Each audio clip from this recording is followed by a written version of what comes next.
사람은 그 자체가 문제덩이입니다. 골칫덩어리 유전자를 갖고 태어난 사람이 따로 있는 것이 아닙니다. 우리 육신 자체가 문제덩어리고 골칫덩어리예요.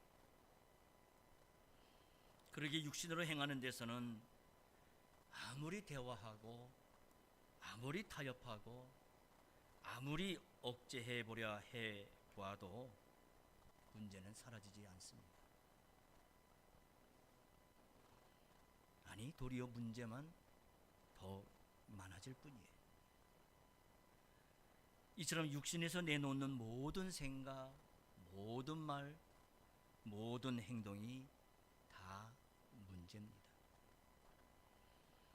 그러기에 육신의 소욕이 우리의 마음에서 요동칠 때에 잠잠히 마음의 눈을 하늘로 향하고 말들을 쏟아낼 듯이 열린 우리의 입을 굳게 닫고 겸허히 침묵해야 돼요. 근질근질하는 우리의 손을 가만히 거두어 모으고 걸어가신 주님의 손을 바라봐야 됩니다. 이처럼 우리의 마음이 주님에게로 향할 때 어느새 우리의 눈은 주님이 우리 안에서 행하셨고 또 행하신 일들을 바라볼 수 있을 겁니다. 그럴 때 우리는 우리의 현실을 바라볼 수가 있게 됩니다. 그 현실에서 보아야 할 것을 볼 수 있을 것이에요. 성경은 우리 현실을 바라보게 하는 관점을 제시해 줍니다. 이런 면에서 성경은 타락으로 말미암아 그 신령한 시력을 잃어버린 우리들에게 바르게 볼 수 있는 안경이 됩니다. 자연이 하나님의 영광으로 충만할지라도 우리의 맨눈으로는 그 영광을 볼 수가 없습니다마는 성경이란 안경을 쓰면은 여호와 우리 주여 주의 이름이 온 땅에 어찌 그리 아름다운지요 라고 찬송한 시인과 같은 찬송을 들을 수가 있습니다. 하나님이 창조하신 때부터 이 사실은 변함없을지라도 하나님을 참으로 믿는 사람만이 이 영광스러운 사실을 볼 수가 있는 겁니다. 그처럼 참된 믿음의 눈은 이 현실에서 또 한 가지 중요한 사실을 보게 합니다. 해 아래 새 것이 없나니 무엇을 가리켜 이르기를 보라 이것이 새 것이라 할 것이 있으랴. 전도서 1장 9절 10절입니다. 참된 믿음으로 우리가 날마다 직면하는 현실에서 자연을 통해 여전히 계시하시는 하나님의 그 하나님께서 그 그리스도 안에서 만물을 다스리시는 영광을 보게 돼요. 뿐만 아니라 동시에 인생의 죄로 말미암은 악한 것과 그에 따른 곤고와 슬픔을 봅니다. 그러나 참된 믿음이 아닌 한낱 육신에게는 자연과 인간에게 있는 선한 것들이 피조물을 숭배하는 섬기는 우상 숭배의 방편이 될 뿐이에요. 인생의 죄로 말미암은 악한 것과 그에 따른 수고와 슬픔이 좌절하고 절망하는 이유가 될 것입니다. 그러나 참된 믿음은 마땅히 보아야 할 것을 보는 까닭에 한낱 사람이 무엇인지를 똑똑히 알게 돼요. 그래서 오직 그리스도로에게만 향할 수가 있게 되는 거예요. 그러나 우리가 믿음으로 하나님의 뜻을 쫓아서 하나님의 영광을 드러내는 선한 일을 행했을지라도 우리가 지상에서 행한 가장 선한 일이라 할지라도 그것은 우리의 부패한 본성으로 오염되어 있어요. 우리는 영원한 구원으로 나아가는 길에 서로 앞서거니 뒤서거니 하지만은 구원의 길에 서서 앞으로 나아가는 것은 오직 하나님의 은혜 때문입니다. 앞서더라도 자기를 돌아보게 되면 주 앞에서 회개할 것뿐이에요. 반대로 뒤처지더라도 연약한 자를 붙들어서 그 길에서 탈락하지 않게 하시는 주의 은혜가 나타나 하나님께 감사할 뿐입니다.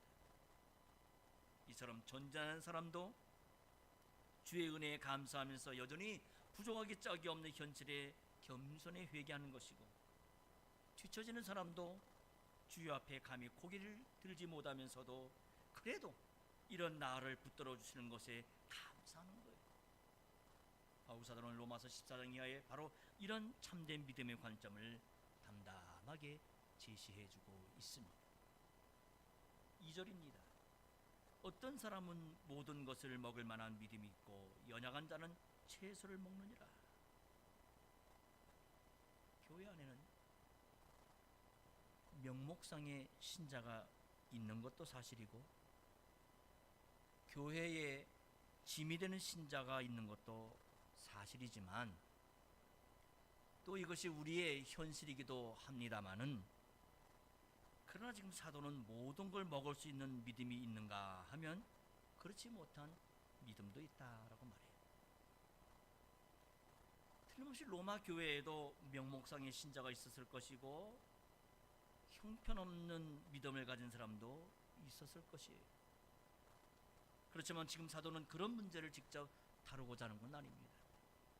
믿음 약한 사람이라는 표현에서 보듯이 어쩌면 그런 문제를 부분적으로 다루고자 하지만은 그보다는 근본적으로 문제를 바라보는 우리의 시각을 뜯어 고쳐서 문제를 없애고자 하는 것이에요. 사실 때때로 문제 그 자체보다도 문제를 바라보는 우리의 태도나 마음이 더 문제인 경우가 많습니다. 그렇지 않습니까? 문제 자체는 별것 아닌데 그걸 침소봉대하는 일이 얼마나 많습니까?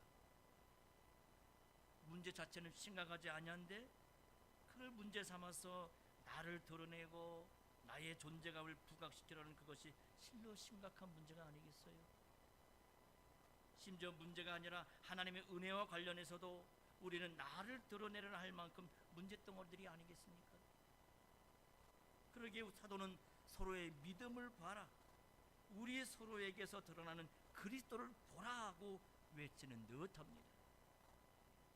피차 다른 것을 보고 틀리다고 판단하고 업신여기지 말고 그리스도께서 이 형편없는 인생들을 통해서 친히 드러내시는 그 다양함을 보고 그 조화로운 아름다움에 감사하라라고 명하시는 듯합니다.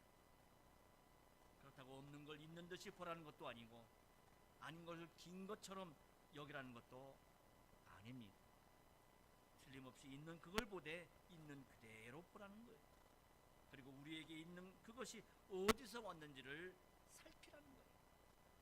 비록 우리의 믿음이 앞서거니 뒤서거니 할지라도 앞서는가 뒤처지는가 그걸 크게 생각하고 비교할 게 아니라 아무것도 아닌 우리에게 참된 믿음이 있는 이 사실이 참으로 무엇을 의미하는지를 생각하라. 우리의 믿음이 우리에게서 온 것이 아니라 성신님에게서 온 것이고, 우리의 믿음이 우리 자신의 노력이나 지혜로 말미암는 공로가 결코 아니라 그리스도께서 내 안에 사셔서 그리스도를 드러내는 것임을 자, 이어 사도는 남을 판단한 태도를 두고 이리 경계해 줍니다. 4절입니다. 남의 하인을 판단하는 너는 누구뇨? 그 섰는 것이나 넘어지는 것이 제 주인에게 있음에 저가 세움을 받으리니 이는 저를 세우시는 권능이 주께 있으니. 자, 이 말씀은 앞에 3절 후반부와 붙여 읽어야만이 사도가 누구에게 이런 말씀하는지를 알 수가 있습니다. 3절입니다. 먹지 못하는 자는 먹는 자를 판단하지 말라. 이는 하나님이 저를 받으셨습니다. 사도는 먼저 고기 먹는 사람들로 먹지 못하는 사람을 업신여기지 말라고 고민하고 있고, 이제 이어서 먹지 못하는 자는 먹는 자를 판단하지 말라라고 고민합니다. 판단하지 말아야 되는 이유는 하나님께서 그를 받으셨기 때문에. 아마도 채소 먹는 사람이 고기 먹는 사람의 자유를 그리스도에 대한 헌신의 부족이나 주님이 싫어하시는 일을 한다라고 비판했을 겁니다. 이처럼 채소 먹는 사람이 고기 먹는 사람을 판단하는 것은 틀림없이 고기 먹는 사람이 채소 먹는 사람을 업신여기는 일이 있었기 때문이겠지만은, 그럴지라도 업신여김 받은 걸 보복하기 위해서 업신여긴 그 사람을 판단하는 자리에 올라가려 했기 때문에 그래요. 그럼 이미 로마 12장 끝에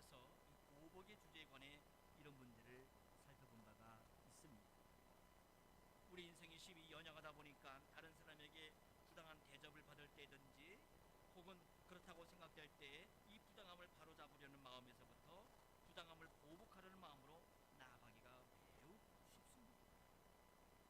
그렇기 때문에 사도는 친히 원수 갚지 말고 하나님의 진노하심에 맡기라라고 권면합니다.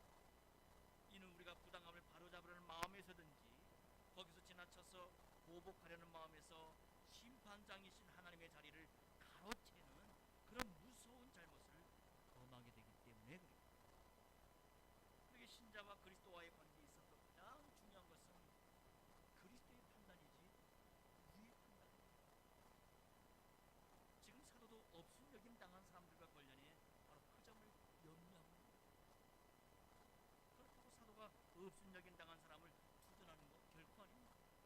하나님을 받으셨다니까 고기 먹는 사람이 무슨 짓을 하더라도 상관없다는 그런 것이 결코 아닙니다.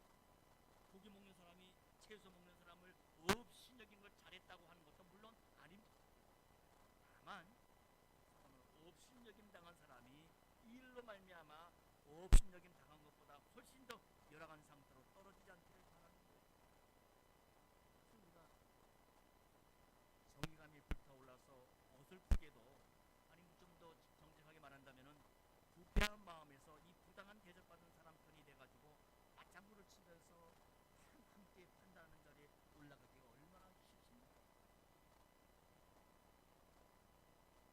물론 부당한 대접을 받은 사람을 동정하고 위로하는 거 참으로 아름답고 선한 일이겠지만, 그러나 그런 형편에 있는 사람에게 참된 유익을 주려면 자신의 정의감보다는 서로의 태도를 본받아야 하겠습니다. 혹시라도 부당한 대접을 받아서 억울한 심정을 토로하면서 어느새 재판장의 자리에 올라가서 판단한 일을 하는데 가담하지 않도록 주의해야 됩니다. 억울한 심정을 공감하면서 부당한 대접을 한 형제의 잘못을 잘못이라고 말하면서도, 그러나 사도가 권면한 대로 악으로 악을 갚지 않도록 충고할 수 있어야 되겠습니다. 의로우신 하나님을 바라보고서 그 억울한 심정을 하나님께 고하도록 해야 하겠습니다. 그렇지만 부당하게 대한 형제가 설마 본심이 그렇게 했겠는가, 사람이다 보니 참 실수로 그렇게 한 거겠지 하면서 사안을 좀 더 객관적으로 볼 수 있도록 도와야 할 것입니다.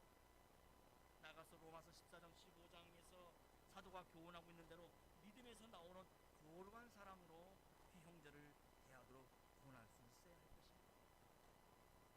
아무튼 이 사도는 로마 14장 4절에서 업신여김 받은 사람이 억울한 심정으로 보복하려는 마음으로 판단하는 일을 단단히 금하고자 하는 겁니다.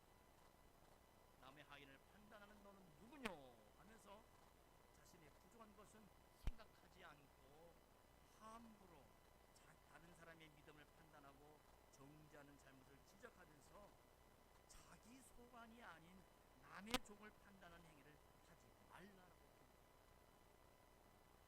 다른 사람의 종일 경우 그의 서고 무너짐은 그 종의 주인에게 달린 일이지 아무 상관도 없는 여가 나서서 이러쿵저러쿵 판단할 일이 아니라는 그런 지적입니다.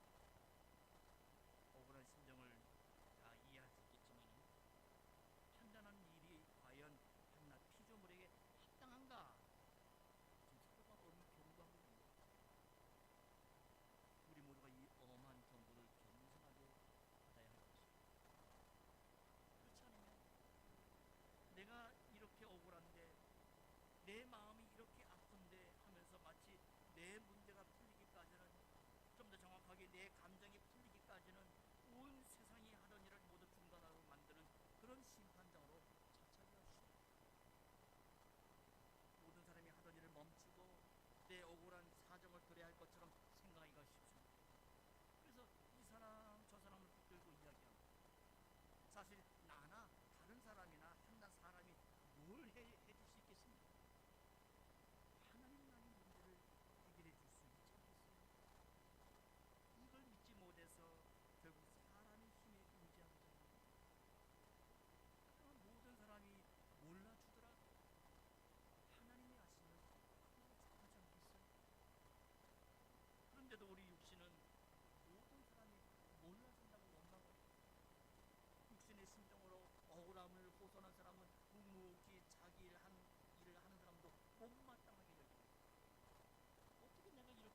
죽임을 당해야 된다 이렇게 판단합니다마는 분명한 것은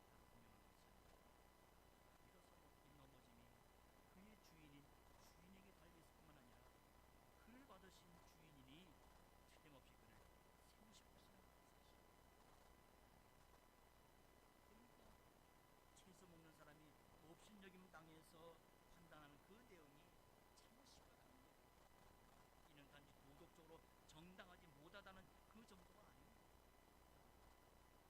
고린도전서 10장 12절입니다. 그런즉 선줄로 생각하는 자는 넘어질까 조심하라. 자, 여기 선다는 표현과 넘어진다는 표현이 나오는데, 여기 넘어진다는 표현은 광야 1세대가 우상숭배와 불신앙으로 광야에서 넘어진 그 사실과 관련되어 있습니다. 무서운 말입니다. 채소 먹는 사람이 고기 먹는 사람을 판단하는 것이 그런 정도로 무서운 내용입니다. 그래서 사도는 주께서 고기 먹는 사람을 받으셨는데 감히 그런 판단을 내릴 수 있느냐, 그를 이미 받으신 주님이 장차라도 그를 서게 하실 것이라고 엄히 말씀하고 있습니다.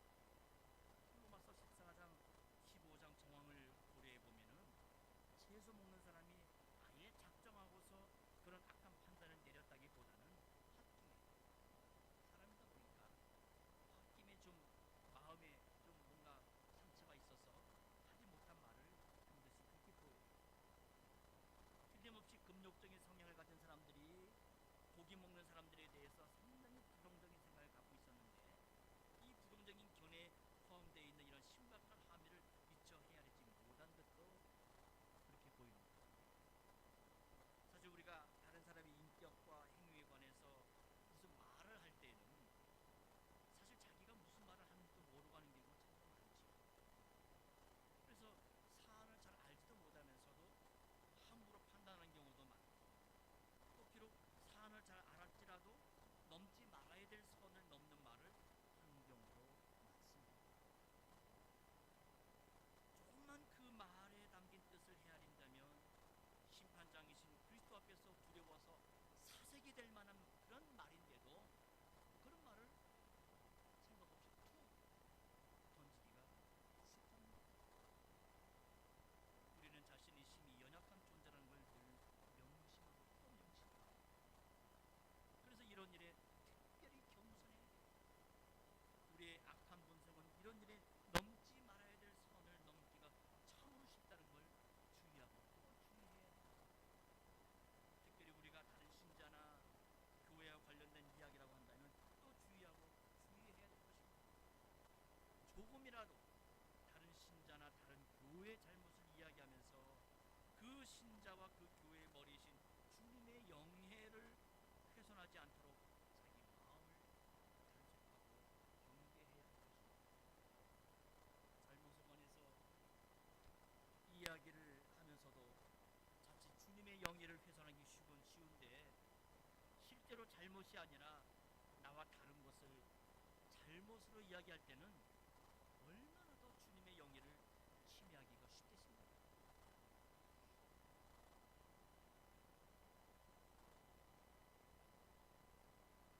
특별히 다른 형제의 잘못을 사람들 앞에서 떠버리면서 즐거워하고 그것으로서 자기를 높이려는 그런 악습에 떨어지지 않도록 힘써야 할 것입니다. 사람이 얼마나 악하면 남의 잘못을 자기 쾌락의 소재로 삼고 자기 교만의 기회로 삼겠습니까? 얼마나 즐거운 일이 없자면 그런 일로 즐거워하고, 얼마나 자기를 높이고 싶으면 그런 일로 자기를 풀어내고자 합니까? 그러나 우리 모두가 육신으로 행하면 어느 누구라도 그렇게 되기가 쉽습니다. 오히려 남의 잘못을 보고 자라보고 놀란 가슴 소뚜껑 보고 놀란다는 말이 있듯이 즉각적으로 자기의 죄상이 생각나서 주님 앞에 경멸한 태도를 취해야 하고, 사실 죄를 깨달을 때 얼마나 두려워요. 하나님이 그리스도 안에서 용서해 주지 않으신다면 어떻게 되겠습니까?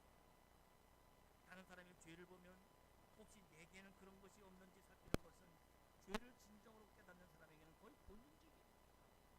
그처럼 누구의 죄든지 죄를 볼 때마다 주님을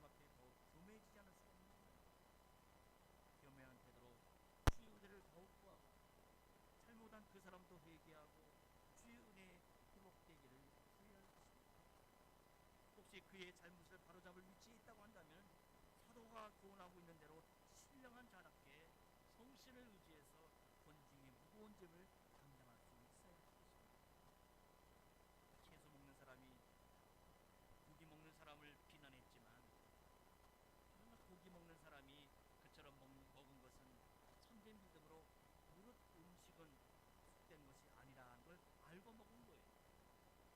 그렇다고 한다면 그가 채소 먹는 사람과 마찬가지로 연약해서 남을 업신여기는 말을 하기는 했어도 주께서 그를 받으신 것이 분명합니다. 주께서 그를 받으신 것은 그가 믿는 그리스도 안에서 받으신 거지, 그가 믿는 그 믿음을 공로로 보고 받으신 것이 아니에요. 마찬가지로 채소 먹는 사람을 받으신 것도 똑같이 은혜를 받으신 거지, 그가 무슨 뭐 소수자라서, 예? 그가 무슨 억울함을 당해서 동정적으로 그를 받으신 것이 아닙니다.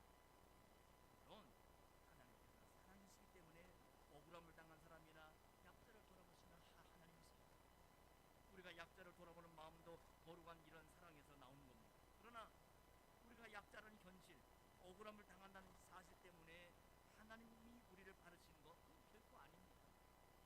하나님께서는 오직 사랑으로 우리를 받으신 것으로 독생자 예수 그리스도 안에서 자녀로 삼아주시는 거예요. 내가 약자라는 현실이나 억울함을 당하는 사실이 내가 다른 사람이나 하나님에게 무언가를 요구할 권리가 되는 것처럼 생각해서는 결코 안 되는 것입니다. 그러나 우리 사회에 이런 이상한 권리들이 있어서 신자들도 이런 생각을 가질 수가 있겠는데요. 설령 복지를 위한 법적 나라의 장치가 있다 할지라도 신자는 그것의 근거에 권리를 주장하는 사람이 되어서는 안 될 것입니다. 이는 복지 정책에 따른 혜택을 받지 말라는 말이 아니라 주장하듯이 권리를 내세우지 말라는 말입니다.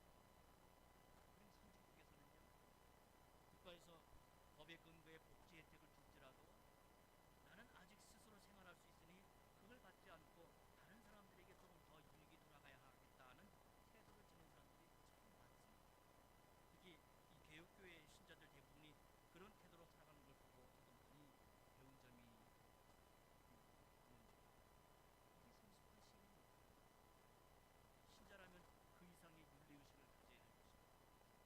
마찬가지로 이런 혜택을 받을 때 하나님께서 국가를 통해 주신 것으로 알고 감사하는 심정을 품어야 할 것입니다. 세상 법이나 제도와 관련해서도 그러하듯이 더욱이 구원의 복음과 관련해서 말할 것이 없습니다. 고기 먹는 사람이 믿는 사람에게 하나님이 그를 은혜로 받으셨다고 한다면 장차 하나님의 심판대에서 그가 넘어지지 아니하고 설 것입니다. 이는 저를 세우시는 권능이 주께 있기 때문입니다. 이처럼 우리가 구원받은 것은 오직 주님의 권능 때문이에요. 우리가 영원히 구원받는데 우리 자신은 아무것도 기여할 것이 없습니다. 오히려 우리 자신은 방해와 장애만 될 뿐이에요. 이걸 기억하면